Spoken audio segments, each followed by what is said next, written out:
Hello friends, welcome to my channel. कैसे हो आप सब। हमने class 10th chapter 2 acid bases and salt शुरू किया था, जिसके वीडियो के 2 पार्ट ऑलरेडी अपलोड हो चुके हैं। आप चैनल पर विजिट करो, लाइक शेयर एंड सब्सक्राइब ज़रूर करना। राइट, उसके बिना तो हमारी गाड़ी आगे बढ़ती नहीं है। तो आज हम उसी सीरीज़ को आगे बढ़ाएंगे। कल हमने एक्टिविटी 2.1 तक चैप्टर को कर लिया था। राइट, कुछ बेसिक टर्म्स डिस्कस की थी पहले, फिर हमने एक्टिविटी 2.1 परफॉर्म की थी। आज हम करेंगे एक्टिविटी 2.2। ये भी इंडिकेटर्स पर ही बेस्ड है। जैसे कि हमने लास्ट क्लास में पढ़ा था, हमारे इंडिकेटर्स 4 टाइप के थे। राइट, जिनमें से मेनली तो 3 ही है, चौथा तो पीएच पेपर वाला है, यूनिवर्सल इंडिकेटर। राइट, हमने नेचुरल इंडिकेटर पढ़ा था, सिंथेटिक और ओलिफैक्टरी इंडिकेटर पढ़ा था। नेचुरल इंडिकेटर में हमने लिटमस के साथ परफॉर्म कर लिया टेस्ट। सिंथेटिक इंडिकेटर में मिथाइल ऑरेंज और फिनेंथ्रोलिन दोनों के साथ टेस्ट कर लिया। आज का प्रैक्टिकल है हमारा पहला प्रैक्टिकल ओलिफैक्टरी इंडिकेटर्स के साथ। तो देखते हैं। ओलिफैक्टरी का मतलब होता है ऑर्डर, यानी कि स्मेल से रिलेटेड। इंडिकेटर्स के बारे में हम कल के लेक्चर में पढ़ चुके हैं।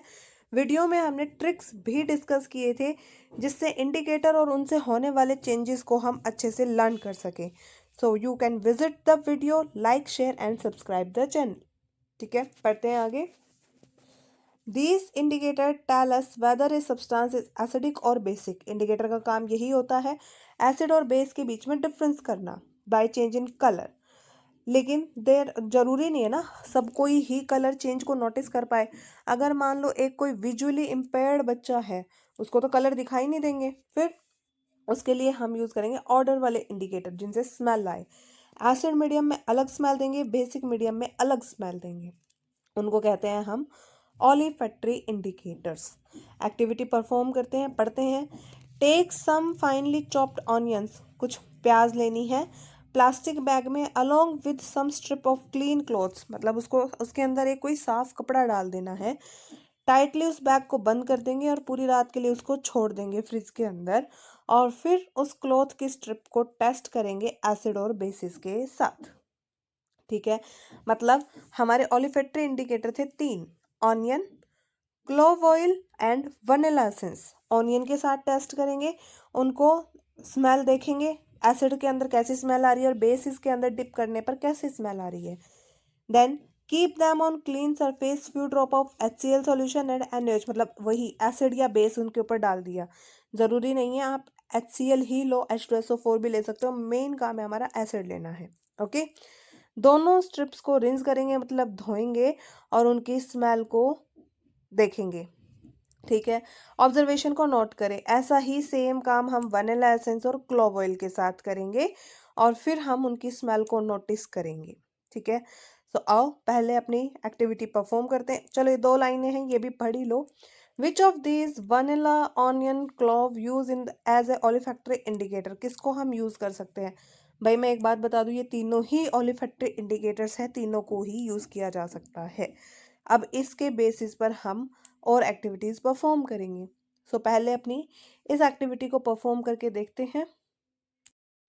हमने फाइनली चॉप्ड ऑनियन लिए, जिसके अंदर कपड़े के कुछ स्ट्रिप्स को हमने ओवरनाइट छोड़ दिया था। इन स्ट्रिप्स को हम स्मेल करके देखते हैं तो इसमें ऑनियन की महक आती है। जैसे कि हमारी एक प्याज में सल्फर की महक आती है ना, ऐसी इन स्ट्रिप्स में महक आ रही थी। हम इन स्ट्रिप्स को 1 बाय 1 टेस्ट करेंगे एसिड और बेसिक सॉल्यूशन में। पहले मैंने एक स्ट्रिप लिया, उसको मैं डिप करूंगी अपने एसिड सॉल्यूशन में और फिर उसकी स्मेल को चेक करूंगी। एसिड में डिप करने के बाद जब मैं इसको स्मेल करती हूँ तो मुझे ऑनियन जैसी ही स्मेल आती है। सेम यही काम जब मैं इसको बेस में डिप करूंगी, फिर इसको स्मेल करूंगी एंड देन चेक करूंगी। ठीक है, बेस में इसको डिप किया और जब मैं इसको स्मेल करती हूँ इसमें से कोई भी महक नहीं आती। मतलब ऑनियन जो है वो एसिड्स के साथ अपनी स्मेल को रिटेन करती है, बेसिस में वो अपनी स्मेल को खो देती है। So this is an olfactory indicator जो कि स्मेल के बेसिस पर काम करता है हमारा।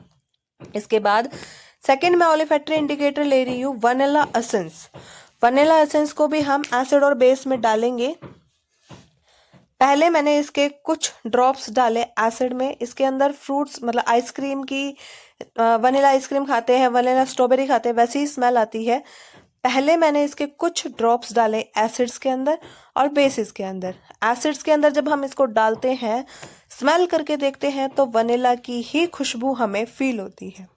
लेकिन जब हम इसको बेस में डाल के स्मेल करते हैं तो बेसिस में हमें ऐसी कोई स्मेल नहीं आती। मतलब ये अपनी स्मेल को बेस के अंदर खो देते हैं, जस्ट सेम लाइक ऑनियन। ठीक है, जैसे ऑनियन अपनी स्मेल खो देती है, ऐसे ही वनीला भी बेस के अंदर अपनी स्मेल खो देता है। Now the third olfactory indicator, third indicator है क्लोव ऑयल। क्लोव ऑयल को भी हम कुछ ड्रॉप्स एसिड में और बेसिस में डालेंगे और उसके बाद देखेंगे कि क्या ऑब्जर्व होता है, किस में हमें स्मेल आती है और किस में स्मेल नहीं आती। तो मैंने क्लोव ऑयल के 1-2 ड्रॉप एसिड में डालूं और 1-2 ड्रॉप मैंने बेस में डाले। जब हम इसको स्मेल करते हैं तो वही सेम काम ऑब्जर्व होता है जो ऑनियन और वनीला में हुआ था। एसिड्स के अंदर हमें क्लोव ऑयल यानी कि लौंग की खुशबू आती है, जबकि बेसिस में हमें लौंग की खुशबू नहीं आती।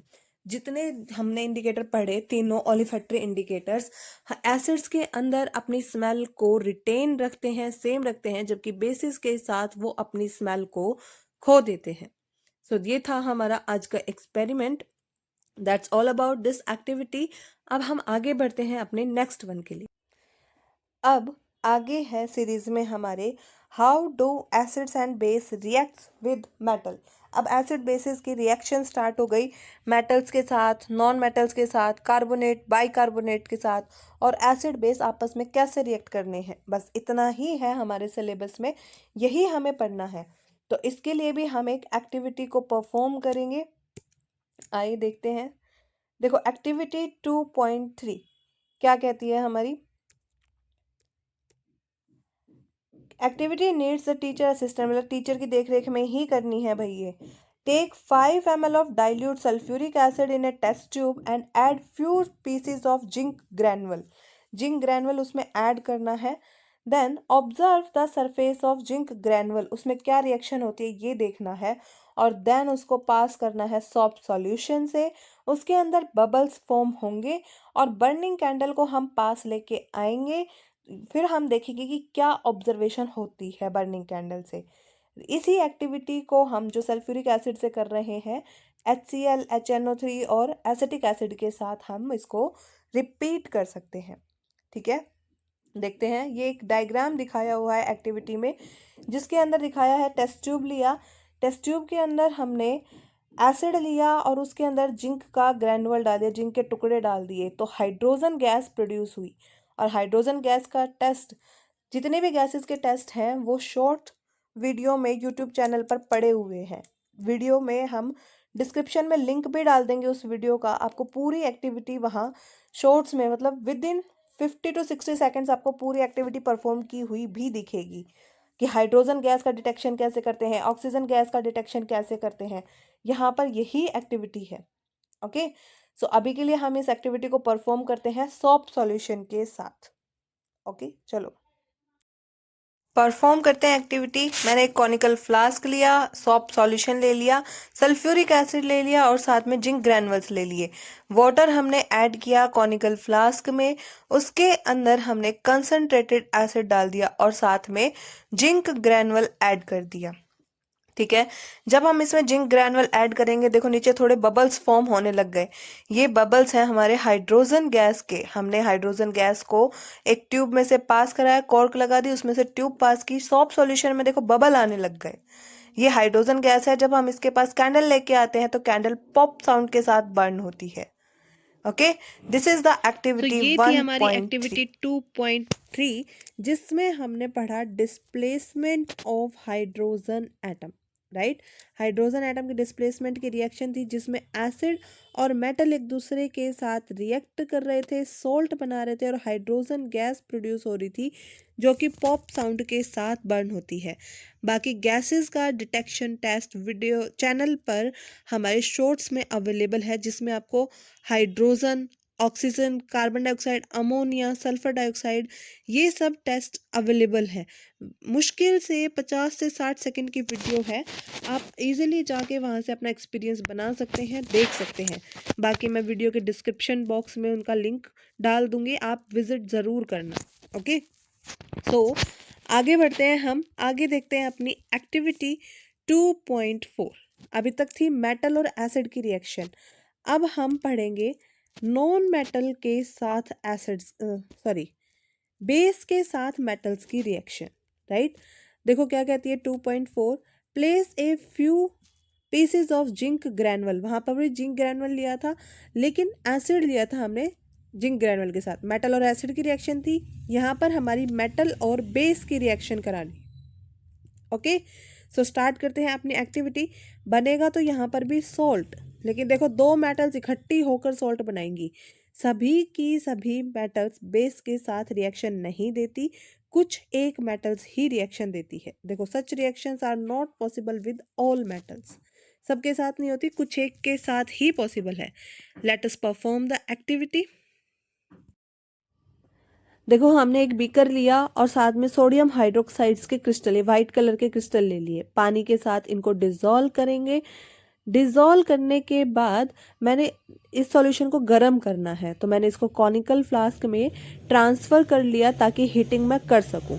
हीटिंग करने के लिए अपना इक्विपमेंट्स लिए, बर्नर को हम ऑन करेंगे। देन बर्नर के ऊपर हम लगाएंगे एक ट्राइपॉड स्टैंड के ऊपर हम अपने बीकर को या कॉनिकल फ्लास्क को प्लेस करेंगे। देन हमें लगाई वायर गेज क्या करती है, हीट को चारों ओर स्प्रेड कर देती है।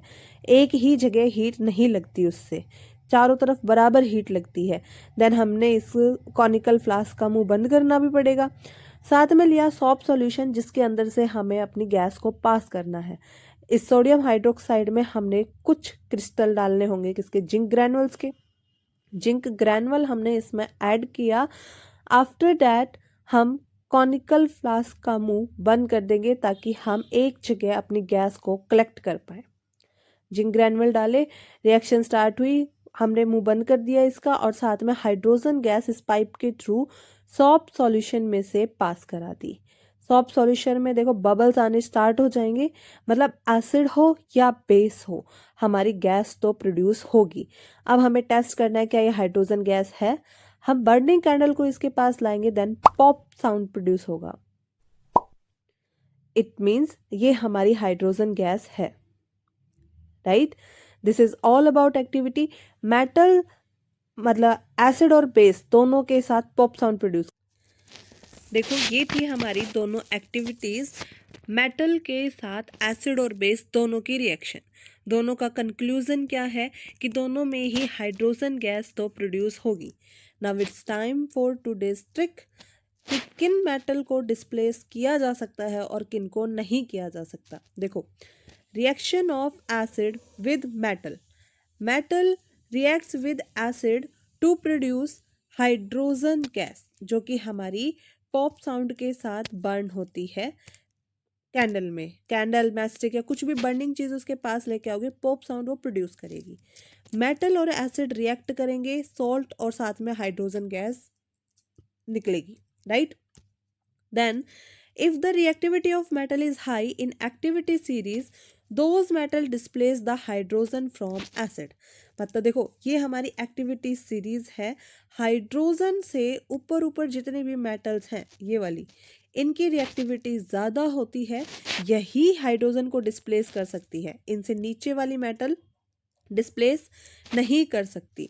So it is a displacement reaction. Acid containing things जैसे कि पिकल हुआ, कर्ड मतलब दही हुआ, दही में लैक्टिक एसिड होता है, इनको हम कॉपर या फिर मेटल के कंटेनर्स में नहीं रख सकते। अगर हम इनको कॉपर के कंटेनर में रखेंगे तो हमारा पॉइजनस सब्सटेंस बनेगा, जो कि हमारी हेल्थ के लिए हार्मफुल होगा। ठीक है, अब देखते हैं एक्टिविटी सीरीज और उसको याद करने का तरीका। तो अब तो लाइक शेयर सब्सक्राइब बनता है ना भाई, ट्रिक्स की वजह से आपका ये पूरा चैप्टर बहुत ज़्यादा आसान होने वाला है। देखो, पोटेशियम सबसे पहले आता है, potassium, sodium, calcium, magnesium, aluminium, carbon, zinc, iron, lead और hydrogen. Then copper, silver, gold, इन सबको हम याद रखेंगे। पोटेशियम के लिए please stop calling me a careless zebra, instead try learning how copper save gold. P for potassium, S for sodium, C for calcium, M for magnesium, A for aluminium, careless C मतलब carbon, Z for zinc, instant मतलब iron, और ये try word तो एक आधा ऐसे बीच में आ जाता है ना, लिव इट। लर्निंग मतलब लेड, हाउ मतलब हाइड्रोजन, कॉपर होता है, सेव्स मतलब सिल्वर, और गोल्ड मतलब गोल्ड। इस ट्रिक से आप एक्टिविटी सीरीज याद कर सकते हो, और हाइड्रोजन के ऊपर जितने भी मेटल है वो सब उसे डिस्प्लेस कर सकती है, उनकी एक्टिविटी हाई है। ठीक है, नव देखो, reaction of metal with base के साथ भी जब हमारी मेटल रिएक्ट करेगी तो बनाएगी सॉल्ट और हाइड्रोजन ही, लेकिन सभी की सभी मेटल्स बेस के साथ रिएक्ट नहीं करती। गिनी चुनी इक्की दुक्की ही मेटल है जो हमारी बेस के साथ रिएक्ट करती है, और ये भी ऐसा सॉल्ट बनाती है जैसे ये बनाया सोडियम जिंकेट, मतलब दोनों मेटल एक ही सॉल्ट में है। ठीक है, that's all about the reaction of metals with acid and bases. अब अपने चैप्टर में आगे बढ़ते हैं। Like, share and subscribe. So अब तो हमने एक्टिविटी 2.3, 2.4 दोनों परफॉर्म कर ली है। दोनों से एक कॉमन ऑब्जर्वेशन क्या निकलता है कि जब हमारी मेटल एसिड के साथ या बेस के साथ किसी के भी साथ रिएक्ट करती है तो वो प्रोड्यूस करती है क्या, हाइड्रोजन गैस, राइट। और हाइड्रोजन गैस पॉप साउंड के साथ हमारी बर्न करती है। अब मूव करते हैं नेक्स्ट एक्टिविटी की तरफ, जो कि है हमारी metal carbonate and hydrogen carbonates के साथ। कार्बोनेट मतलब CO3, हाइड्रोजन कार्बोनेट या इसी को बोलते हैं बाई कार्बोनेट मतलब HCO3। जैसे कि पहले एक बार रिएक्शन देख लो, Na2CO3 carbonate, NaHCO3 by carbonate, इसकी रिएक्शन कराई हमने HCl यानी कि एसिड के साथ। प्रोड्यूस क्या हो रहा है, देखो सॉल्ट दोनों में ही, वाटर और साथ में कार्बन डाइऑक्साइड। तो मतलब यहाँ पर हमें परफॉर्म करना पड़ेगा कार्बन डाइऑक्साइड का डिटेक्शन टेस्ट, और वो भी शॉर्ट्स वीडियो में आपकी अवेलेबल है, लिंक नीचे डिस्क्रिप्शन बॉक्स में है। और जल्दी ही इस चैप्टर के नोट्स भी आपके आ जाएंगे, आप वहाँ से कंप्लीट नोट्स को भी कॉपी कर सकते हो। ओके, सो एक्टिविटी को रीड करते हैं। Take 2 test tube, label them A और B। 2 टेस्ट ट्यूब ले लेनी है जिनके अंदर take about 0.5 gram sodium carbonate in test tube A and 0.5 hydrogen carbonate in test tube B। Carbonate और बाइकार्बोनेट दोनों ले लेने हैं, दोनों के अंदर HCl डालना है और ऑब्जर्व करना है कि क्या होता है। गैस प्रोड्यूस होगी और उसको हम लाइम वाटर से पास करेंगे। दोनों में से कोई सा भी एक एक्सपेरिमेंट आप कर लो, चाहे दोनों में सेम तरीके से ही होना है। ठीक है, तो पहले एक्टिविटी परफॉर्म करते हैं फिर हम आगे बात करेंगे। ओके, हमने ले लिया सोडियम बाइकार्बोनेट और साथ में ले लिया एसिड, राइट। उसके अंदर हमने एसिड ये सॉल्ट डाला, बबल्स प्रोड्यूस हुए। जैसे ही इन बबल्स को हम लाइम वाटर से पास करेंगे मिल्कीनेस अपीयर होगी। 2 टेस्ट ट्यूब ले ली, दोनों में लाइम वाटर है, एक में से हम CO2 पास करेंगे तो देखना वो ज़्यादा मिल्की हो जाएगा, मतलब वो कन्फर्मेटरी टेस्ट होगा हमारे CO2 डिटेक्शन का। और CO2 का कन्फर्मेटरी टेस्ट आपके वीडियो के डिस्क्रिप्शन बॉक्स में भी है, वहाँ से आप इसको और अच्छे से देख सकते हो। सॉल्ट डाला, टेस्ट ट्यूब को बंद किया, लाइम वाटर से पास किया। देखो ये लाइम वाटर ज़्यादा मिल्की हो गया है, मतलब ये हमारी कंफर्म है कि इसमें से CO2 गैस हमारी प्रोड्यूस हो रही है। That's all about this activity, बाकी के हम नेक्स्ट वीडियो में पढ़ेंगे आज। सो ये थी हमारी एक्टिविटी। अब हम बात करते हैं इससे ऑब्जर्व होने वाले पॉइंट्स, राइट। मेटल कार्बोनेट के साथ या मेटल बाइकार्बोनेट के साथ किसी के भी साथ अगर हम रिएक्शन करते हैं एसिड की, देखो यहाँ पे मैंने HCl लिया है, यहाँ पर H2SO4, आप चाहो तो दोनों में ही HCl ले सकते हो। जब हम रिएक्शन कराते हैं तो हमें एक तो सॉल्ट मिलता है, साथ में दोनों में ही CO2 और CO2 और वाटर वेपर्स हमारे रिलीज होते हैं। बेस के साथ मेटल कार्बोनेट और बाइकार्बोनेट कोई भी रिएक्शन नहीं देते हैं, सिर्फ एसिड्स के साथ ही ये रिएक्शन होती है। रही बात CO2 गैस प्रोडक्शन की, इसका टेस्ट मैं डिस्क्रिप्शन बॉक्स में डाल दूंगी, आप वहां से और अच्छे से देख सकते हो लाइम वाटर टेस्ट को। Okay, that's all for today. जैसा कि मैंने बोला, बाकी की एक्टिविटी नेक्स्ट वीडियो में डिस्कस करेंगे। तब तक के लिए चैनल को लाइक, शेयर और सब्सक्राइब करें और चैनल पर बने रहें। Thank you.